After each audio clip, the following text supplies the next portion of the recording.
శనగబ్యాళ్ళు వడలు చాలా బాగుంటాయి. వడలకు కావాల్సినటివి పచ్చిమిరపకాయలు, అల్లం, లవంగాలు, చెక్క, ఎర్రగడ్డలు సన్నగా కట్ చేసి పెట్టుకున్నాం. చెక్క లవంగాలు మిక్సీ పట్టుకోవాలి. ఫస్ట్ అల్లం కూడా వేసుకోవాలి. పచ్చిమిరపకాయలు మిక్సీ పట్టిన తర్వాత మిక్సీ పట్టిన తర్వాత ఒక బౌల్లోకి తీసుకోవాలి. శనగబ్యాళ్ళు 2-3 గంటలు ముందే నానబెట్టుకోవాలి.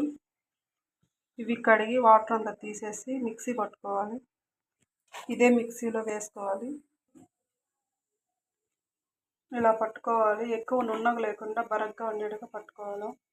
ఇలా బరగ్గా పట్టుకోవడం వల్ల చాలా క్రిస్పీగా చాలా బాగుంటాయి. మనం మిక్సీ కొట్టినాం కదా, దీంట్లో వేసుకోవాలి. మిగతాటివి కూడా అలానే మిక్సీ పట్టుకోవాలి. ఇది కూడా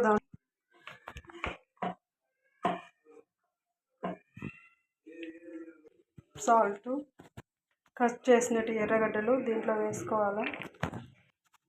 అన్నీ బాగా మిక్స్ చేసుకోవాలి.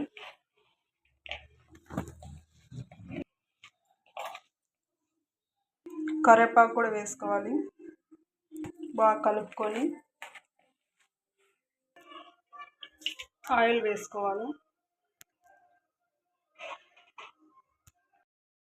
ఇలా కొంచెం తీసుకొని రౌండ్ చేసుకొని చేస్తాం కదా, అలానే చేసుకోవాలి. అన్నీ ఇలానే చేసుకొని శనగల వడలు మై ఫేవరెట్. చాలా బాగుంటాయి.